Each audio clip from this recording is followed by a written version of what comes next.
Welcome to the condensed off-season video here. As you can see, it's about 8 minutes long. It's not that long this year. We are starting off with the retirements. Only two big names retired, and neither of them made it into the Hall of Fame. And so this year, I just kind of wanted to do a little bit different, where I don't show everyone that I'm going through, and I just show kind of like the important stuff.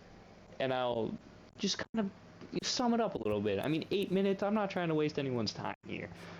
We start off with the club exercise options. We exercise 2 and decline 2, Santander and Albert Almora. Those two are being declined, as Rengifo and Monte Harrison are being exercised so we can keep some depth on our team. It takes forever for it to go through here, but I will eventually do that. This year, heading into the offseason, I wanted two things: a certified ace and a DH bat. Those were the main two. If I could get a third thing, I wanted a lefty. Those were my main three. And you'll see the free agent class that we had. I definitely could have got those, or can get those. As you can see here, Swanson accepts his player option for 2024. And then we head into the free agents. As you can see, all the big names here. Top 4, I think top 6 are all pitchers. Jacob deGrom was one of the guys I wanted, but he was 35 years old. The only guy that really would have been perfect for our team is Shohei, and I did not have the money for Shohei, and he decided to go to San Diego, which you'll see in a moment. The top position player was Rafael Devers, which I was not going to bring him over just to be a DH bat in Oakland. As you can see, to start off, Shohei Ohtani goes to San Diego. We decide to look at some players ourselves. So you can see everyone here that we signed real quick. This was during like the arbitration and the contract and all that other crap that we have to do. That takes forever. Most of them are minor leaguers, but you see Cole Irvin leads the way there. So for the one of the guys I was looking at is J.D. Martinez, as he was pretty cheap, but also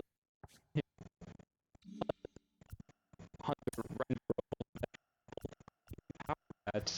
and it would be nice to have them. I decided to not pull the trigger on either of them yet, and I decided to go for our ace pitcher first, and that for this year will be Taiwan Walker. We offer him a 3-year, $24 million contract, was $8 million. He had a fantastic year last year with a 2.68 ERA with 145 strikeouts and about 200 innings. He is 31, he's a little bit older, but he can still be here for a few years. I also didn't guarantee him the role of ace, just in case I want to move it around. But that's our ace coming this year. And so we now go to our next signing, which was a defensive center fielder in Kevin Kiermaier. Our center fielders haven't been the best bats and not that good in fielder. I mean, we had Bo Carlick play a lot of center field last year. This year, I want to solidify our center field position, at least with defense, and Kevin Kiermaier is that guy. If we sign him for about a 1-year, $6 million deal, you'll see some of the the nation signings, I guess. Some of the big names. I will say, I do go through the roster and make sure everyone's in the position to where they can start, and for the best of the team. You see, we sign our 2 guys here.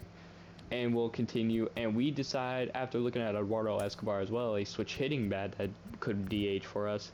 He was just a little too expensive for my liking, so I went with J.D. Martinez to be our DH bat, $5.3 million on a 1-year deal. He will sign that for us.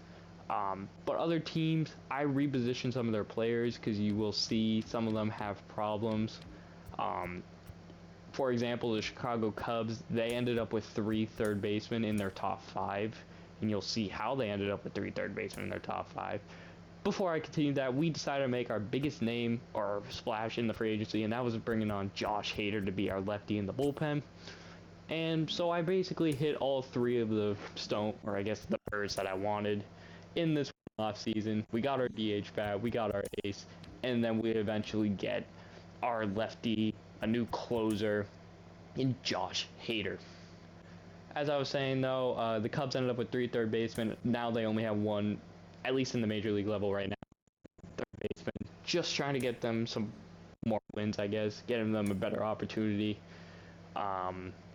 But you'll see why is because Devers was also signed, and they had, I think, Talmar. But we had to the Rule 5 draft.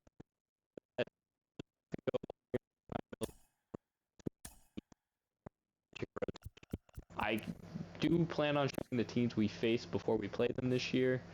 I hope we play the Red Sox at some point. In the Rule 5 draft, I decided to say, fuck it, let's draft Albert Pujols to platoon with Lawrence Butler. So 44-year-old man, welcome to the Oakland A's. I don't know why I did it. I was messing around. Worst comes to worst, we send him back to St. Louis. You can see here, I'm just going to simulate through the days. You'll see guys like Lucas Giolito going to the Giants. We are done for the offseason. Our offseason's over. Our biggest name was Josh Hader. Alberto Mondesi replaces Devers in Boston. And it's just that's it. Ian Happ, there's a couple other guys, but our team is set. You'll see the 26-man roster here in just a moment. I did play the spring training games and simulated them, so I did off spring training because I did not care about recording. So you'll see guys like Jeremy Ironman. He's on the 26-man opening day roster. He was not originally planned to be on it, but he had a really good spring training, so I decided to keep him. Obviously, our top guys are going to be there. You see our ace or throwing opening day is Taiwan Walker. I don't know how Cole Irvin's still a 79. I should really bump up his potential or something because he's had 2 really good years. But this is our team, and our first opponent will be the Baltimore Orioles, who you will see after this. Their opening day roster, and they will be throwing John Means on the mound, who is probably, I think, their 3rd best player on their whole team. And the Baltimore Orioles team, I will say, I don't think it's changed much at all. I think it's the exact same from day one. It's just more developed players. Maybe they got 1 or 2. I'm not really good with like veteran pitchers. I don't know if Solskjaer was on their team the whole time or not. I don't really know. But this is their team. We'll be playing them game once. But guys, thank you all for watching. I'm sorry it's only an 8-minute episode. I don't know if people like the longer ones or the shorter ones. But for this offseason, I tried to keep it short. So game 1 will be next episode, as well as probably 1 or 2 other games with it. But to start, all I know is game 1 will be there, and hopefully this year Oakland A's can push themselves into the playoffs. But guys, thank you all for watching this episode of the franchise, and until next time, I'll talk to you all later.